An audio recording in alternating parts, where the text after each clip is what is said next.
There is something that Mayan farmers understood over 2,000 years ago and that we have completely forgotten. They didn't plant every season, they didn't rely on new seeds every year, and they didn't return to the market every spring to buy what they already had because they knew something that modern agriculture prefers you not to know. There are plants that you only need to put in the ground once, just once.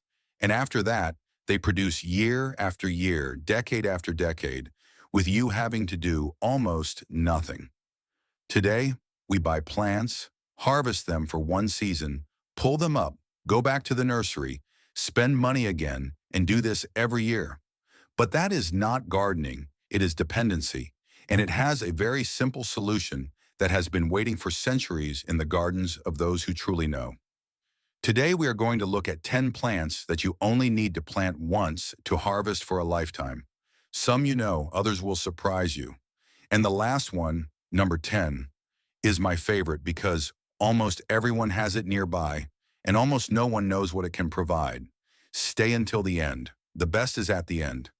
Before getting into the plants, we need to understand why this works. Because it is not magic or a marketing trick, it is biology. Perennial plants are those that do not die after one season.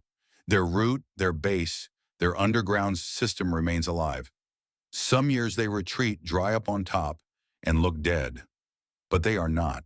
They are accumulating energy, and when the next season arrives, they return stronger than before. Industrial agriculture doesn't tell you about this because it doesn't benefit them. A nursery that sells seasonal plants needs you to come back every year. But the Mayans, the Aztecs, the Andean farmers, they all built their gardens on this principle. Plant once and let the earth do the rest. Their milpas were not just corn, they were living systems full of plants that came back on their own, that regenerated, that provided food without asking for anything in return, except a little space and time. The FAO published a report in 2022 on traditional agricultural systems in Latin America, noting that the biodiversity of pre-Hispanic gardens was between 4 and 6 times greater than that of a modern conventional garden of equivalent size. Not because the farmers worked harder, but because they chose plants that knew how to take care of themselves. That is exactly what we are going to do today. Let's begin. Top 1. Rosemary. Everyone knows rosemary. You are right. But how many of those who know it realize that a well-established rosemary plant can live for more than 20 years in the same spot? How many know that a 5-year-old rosemary bush produces enough for an entire family all year round? Without replanting, without special care, without worries. Rosemary is a Mediterranean shrub by nature, but it adapted to the American continent with surprising ease. The first Spanish chroniclers of the 16th century already documented rosemary growing wild in the mission gardens of central Mexico. In some regions of Oaxaca and Michoacan, there are still rosemary bushes that the locals claim have been in the same place for decades, planted by grandparents who are no longer here. Where the botanist says that rosemary contains rosmarinic acid with documented antioxidant properties, the traditional farmer said that rosemary is good for memory, circulation, and the stomach. 2 languages, one same truth. Planting it is simple. A 15 to 20 centimeters cutting in well-drained soil, moderate watering for the first month, and then almost none. Rosemary doesn't want to be pampered, it wants to be left alone. Top 2. Asparagus. Here we begin to enter less familiar territory. Wild asparagus was consumed in the Americas for centuries before anyone called it by its European name. But the version that interests us today is the one that is planted once and produces for decades. Asparagus takes 2 or 3 years to establish itself. It is slow, impatient. It can't be rushed. But when year 3 or 4 arrives, it starts shooting up stalks every spring as if it couldn't stop. And it will continue to do so for 15, 20, sometimes 25 years. Researchers from the National Institute of Forestry, Agricultural and Livestock Research of Mexico documented asparagus plots in the Sonora region in 2018 that had been in continuous production for 16 years without replanting. The investment is time. The reward is a guaranteed harvest for 2 decades. Asparagus is, in that sense, the exact definition of what it means to plant once to harvest for a lifetime. And contrary to what many believe, it doesn't require large tracts of land. A row of 10 plants in a 1.5-meter stretch can produce enough fresh asparagus for a family throughout the entire season, every year, for 15 years or more. What is planted once with patience yields generously for generations. Top 3. Artichoke. The artichoke is a plant that most people associate with the supermarket or large farms. But it is also a robust perennial that, if left alone, comes back bigger and more productive every year. In the Andean valleys of Peru and Bolivia, the wild artichoke, known in some Quechua dialects as alcayote, has been part of the diet and folk medicine since before the arrival of the Spanish. Andean healers used it not only as food, but also as a liver protector. Modern medicine later found that the silymarin it contains has proven hepatoprotective effects in studies by the National Center for Natural Health of Chile, published in 2020. 2 languages, one same truth.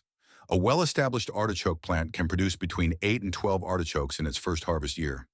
4 or 5 years later, that same plant can produce triple that amount. Cut it down to ground level at the end of the season. In the spring, it comes back on its own. Top 4, mint deserves a special explanation because its perennial system works differently from that of rosemary or artichoke. Mint doesn't just come back year after year. Mint expands. Its rhizomes, those horizontal roots that run under the earth, colonize space without anyone inviting them. That is an advantage if you know how to manage it, and a problem if you don't. The solution used by Mayan farmers, as documented in the texts of the Chilambalam, collected by Mexican ethnobotanist Rafael Guzman Mendoza, was to plant spreading herbs inside buried containers with open bottoms so that the roots had soil but couldn't escape uncontrollably. A 2,000-year-old technique that any modern gardener can apply with a bottomless plastic bucket buried at ground level. Mint planted this way produces indefinitely. It doesn't need reseeding. It doesn't need transplanting. It just needs you to give it space and cut it from time to time so it doesn't exhaust itself in its own growth. Top 5. Oregano. Here I go a step beyond what almost no one tells you. The oregano sold in nurseries as a seasonal plant is not perennial oregano. It is a variety selected to produce quickly and die. But Mexican oregano, Lipia graveolens, is a perennial shrub that in warm conditions can live for many years and grow to over 1 meter tall. The Aztecs called it tank. They used it in ceremonies, in cooking, and in medicine. It was a permanent garden plant, not a seasonal one. In the markets of Tlatelolco, the largest market in the Aztec world according to 16th century chronicles, Mexican oregano was sold in large bundles, not as a fresh herb, but as a live shrub to plant once and keep forever. If you have a temperate or warm climate, Mexican oregano planted in good soil and full sun becomes a bush that doesn't need you to touch it. Cut it in half every 2 years so it doesn't become woody, and that's it. It does the rest on its own. Now we reach the point where the revelations become more intense. What comes next are the plants you least expect. Some of them have been in the Americas for centuries and ignored by modern gardening for centuries. They are still there, waiting. Top 6. The Sunchoke, also known as sunroot or Jerusalem artichoke. Although it has nothing to do with Jerusalem, it is native to North America. The first civilizations in the northeast of the continent, the Iroquois and Algonquin peoples, cultivated it as a staple food centuries before any European arrived. The sunchoke produces underground tubers similar to potatoes in shape, but with a sweet and slightly nutty flavor, and it does so with a generosity that is almost impossible to believe the first time you see it. You plant a few tubers in the fall. In the spring it emerges. It grows up to 2 meters tall. It blooms with small yellow flowers that look like miniature sunflowers. And when winter comes and the above-ground part dies, underground it has produced double, triple, sometimes 5 times what you put in, without special fertilizer, with very little watering. The United States Department of Agriculture, in a study on underutilized crops published in 2019, points out that the sunchoke is one of the crops with the highest caloric yield per square meter in all of temperate agriculture. And the best part, the tubers you don't harvest stay in the ground and sprout again the following season. It is a plant that literally replants itself. In some gardens in the Mexican highlands, where it was introduced in the last century, the sunchoke continues to sprout without anyone having planted it in decades. Top 7. Epazote. If you live in Mexico or Central America, you already know it well, perhaps too well, because you have it growing between the cracks in the patio without having invited it. If you live in another part of the Spanish-speaking world, you may have never heard of it. Epazote, Dysphania ambrosioides, is an herb that has been part of the garden and the kitchen in Mesoamerica for over 4,000 years. The Aztecs used it for beans, for tamales, for broths, but also as an anti-parasitic, as a digestive, and as a plant for everyday medicinal use. In the Aztec herbal treatises, compiled by the Franciscan friar Bernardino de Sahagún during the 16th century, Epazote is cited by its Nahuatl name, Epazotl, and is described as a plant that expels what is left over from the body. It was the mother's plant for children with stomach problems, the plant that was never missing in any hut, on any stove. It is an annual in cold climates, yes, but in temperate and warm climates, it is perennial, or behaves as such because it reseeds itself with extraordinary ease. It blooms, producing thousands of tiny seeds. Those seeds fall around the mother plant, and the following year, you have more epazote than you planted, taking up twice the space without you having lifted a finger. A study by the Pharmacobotany Department of the UNAM published in 2021 confirms that the ascaridole it contains has proven anti-parasitic activity in the laboratory. What the Mayan healers called the belly cleanser now has a chemical name and an article in a scientific journal. 2 languages, one same truth. Epazote doesn't just stay. Epazote invades with generosity, and in a perennial garden, that is exactly what you want. Top 8. Cassava yucca. Not the ornamental yucca of dry climate gardens. The edible cassava, Manihot esculenta, the one they call manioc in Brazil, the one that has been part of the daily table in Colombia and Venezuela for centuries, the one that fed the Amazonian civilizations for millennia, and that modern agronomy still fails to treat with the respect it deserves. An established cassava plant in a warm or tropical climate produces edible roots once a year for 5, 6, sometimes 8 years without you having to replant. It doesn't need rich soil. It doesn't need frequent watering. Some farmers in the interior plains of Venezuela and Colombia say that cassava grows better when you neglect it, and they are not entirely wrong. It is a plant that evolved in environments where resources were scarce, so it knows very well how to fend for itself. The Arawaks, one of the most widespread indigenous peoples on the continent, built their entire food economy on cassava for centuries. They developed processing techniques to reduce its natural toxins, techniques that the Venezuelan ethnoarchaeologist Carmen Rodriguez Torres documented in her fieldwork in the state of Bolívar throughout the 90s. Techniques that the same families continue to use today with the same steps and the same logic as always. Cassava is not just food. Its leaves are rich in protein and are eaten cooked in many regions of Africa, where it was introduced 4 centuries ago and became a staple crop. Its roots can be cooked, fermented, dried, and ground.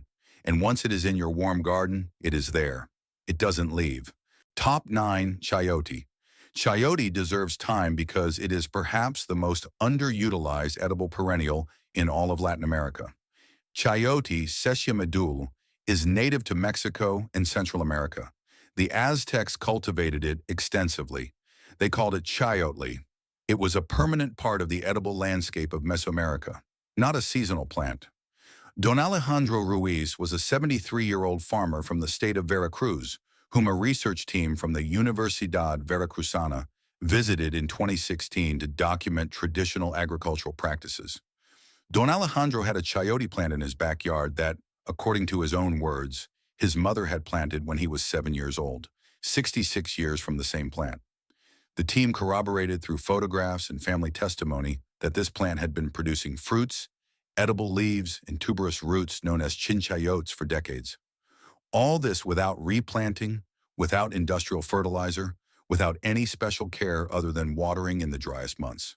Chayote, once established, sends up new stems every year from its tuberous root, which can weigh several kilos after many years of growth. That root is the plant's energy reserve. It is its memory, and from that memory it returns every season without asking anything of you. Its fruits are edible at any stage of ripening. Its leaves too, its roots too.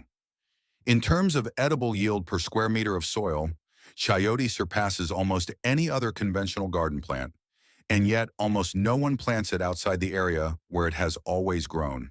Top 10. Purslane plant number 10 is Purslane, Portulaca oleracea.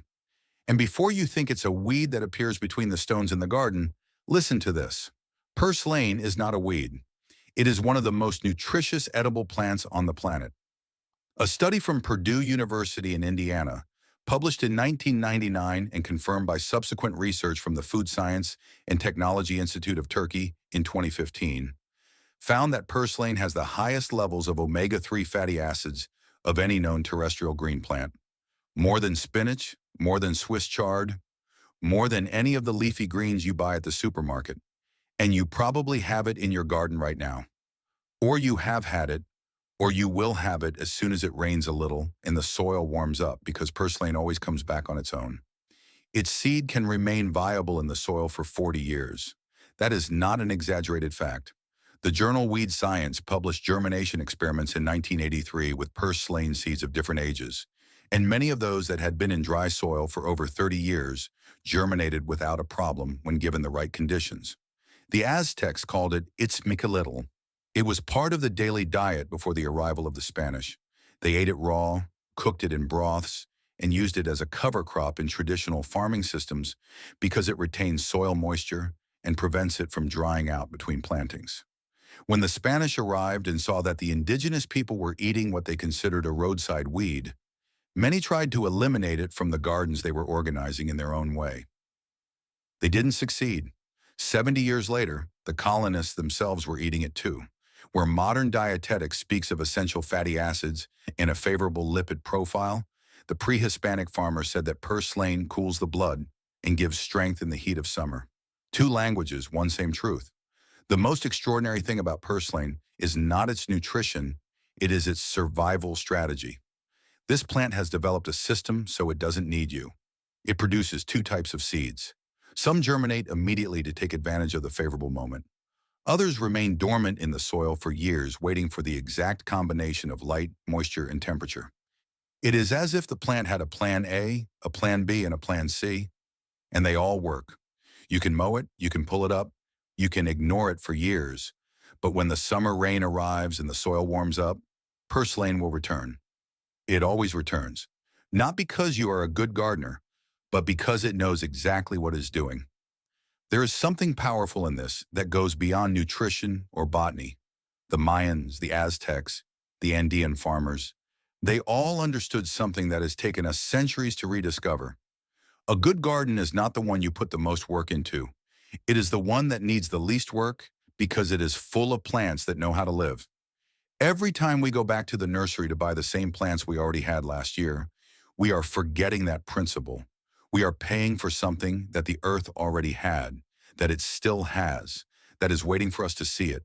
The rosemary that can live 20 years in the same spot, the asparagus that comes back for 2 decades from the same root, the artichoke, which grows bigger and more generous with each passing season, the mint that runs underground without stopping until you set a boundary for it, the Mexican oregano that in its original language was a permanent garden shrub, not a potted herb, the sunchoke that multiplies underground without anyone helping it, the Epazote that reseeds itself and fills the space you leave for it, the Cassava that asks for nothing and gives everything for years, the Chayote that has been in the same Veracruz backyard for decades without anyone moving it, and the Purslane that is right there in your garden waiting for you to decide to stop pulling it up.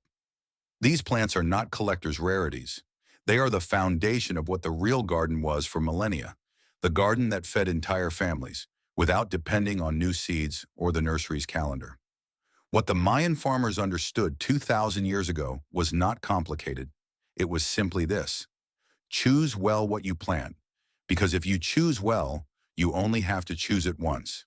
If this history has changed the way you see the plants in your garden, subscribe and like the channel. We are unearthing the history they tried to hide. Cultivate the future. The next treasure will open soon. Tell me in the comments which of these 10 plants you already have in your home.